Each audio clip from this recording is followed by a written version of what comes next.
So aside from him, have you guys have been in any other bands before, or you guys have had your shares of bands? I think you should leave Angel last on this one because he has a list. Yeah. Let Dan start. Dan's got it easy. No. Okay, how about you, Luke? No, for real, I've jammed with friends. I jammed with a few friends, but it was just, you know, I was just jamming. Nothing was working. It was mostly like jazz, funk, kind of. You know what? It takes a long time to find a group of people that are dedicated and have the same mindset. When you figure my first serious band, look what happened now. Yeah. The first one. He got lucky. Yeah. That doesn't happen. Yeah. That doesn't happen. It's all about being serious. I mean, that's. I mean, me, ever since high school, I've been in so many groups. I've been in a group of 5 guys, 4, 3, I mean, throughout college, everything up until then I found Isaac, which was back in, when was it, 2005? Yeah, 2005. Man, when I found Isaac, I was just like, okay, that's it. You know, I didn't have to do anything else, man. It was just like, we clicked instantly, we agreed with everything. I think it's been 4 years, we still haven't had an argument. Went to Vegas, tied the knot. No.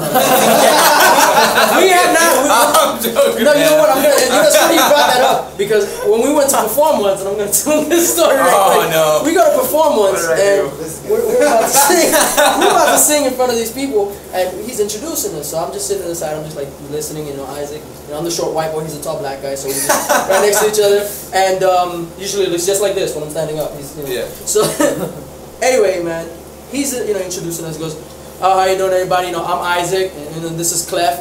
And you know, we're married." And then everybody was just like, no, not to each other. We have wives. And oh my God, I was so mad. Like, I was like, yeah, I have 2 kids. I have a wife. You know, but he's just like going through. But he was gonna keep on going. You know, he's gonna keep on going. But he stopped because he saw everybody's faces when he said we're married. He's like, no, not to each other. So I brought that up. Not at all. I told him from now on, you introduce yourself, and I'll introduce myself, and then we sing.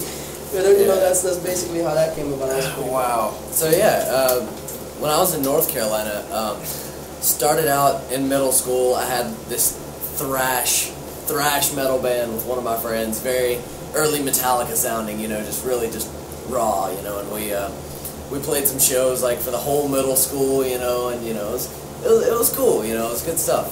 And it was just a 2-piece. I was playing drums, and my best friend Chris was playing guitar.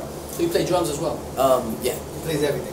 But I play like random stuff, That's harmonica. cool. Yeah, don't think it's like he's like a guitarist and then like a bass, even though he is, you know, he's always things. No, it's some of the instruments he plays are so heard of. weird. I did hear that you're the screamer, like the spoon? right? Yeah.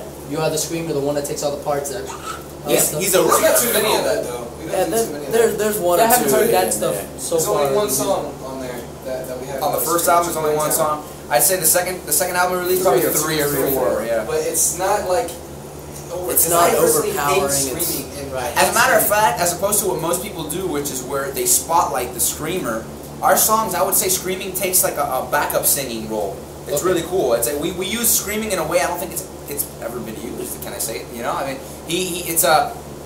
I'll sing something and almost as though it was a backup, like answering me back most of the time. You'll get a scream. It's just there for that extra emphasis on emotion. Yeah. That you need. So back to what you were saying in North Carolina, so, you perform a lot with the guys. Yeah, that was my first band. It was called Whiplash. You know, that was the thrash band. And then from that, I went around and jammed with some other people. You know, I was in a blues jam band for a while with some older people. Then from that, I went into this group with my friend Chad Mackey. We recorded a CD. He's very poppy, like Jason Mraz or John Mayer or something like that. Okay. We had a couple songs on the radio here and there, all around North Carolina, South Carolina, Tennessee, Georgia a little bit, stuff like that. Then I got into this southern metal band called The Legacy, and I was playing bass for them, and it was a 3-piece. It was me, my best friend Chris again from Whiplash, and then one of our friends as a drummer. That was a lot of fun. That was a great band. We actually got a lot of local exposure and played with some pretty big bands. Sanctity from Roadrunner Records, and some people like that. So that was a lot of fun. All right. So and then I came down here. And then you guys can find each other. Okay. So the next question is, how old are each of you guys? 21, 19, and 19. Okay, so the 2 Dans being 21, and the other fellas being 19. Oh, you guys don't look that young. I mean, you guys, don't look old either. Yeah, but you, like you should see Luke with a beard. He looks like our father. a. Who's a 39-year-old man in the band? No, he's actually 19.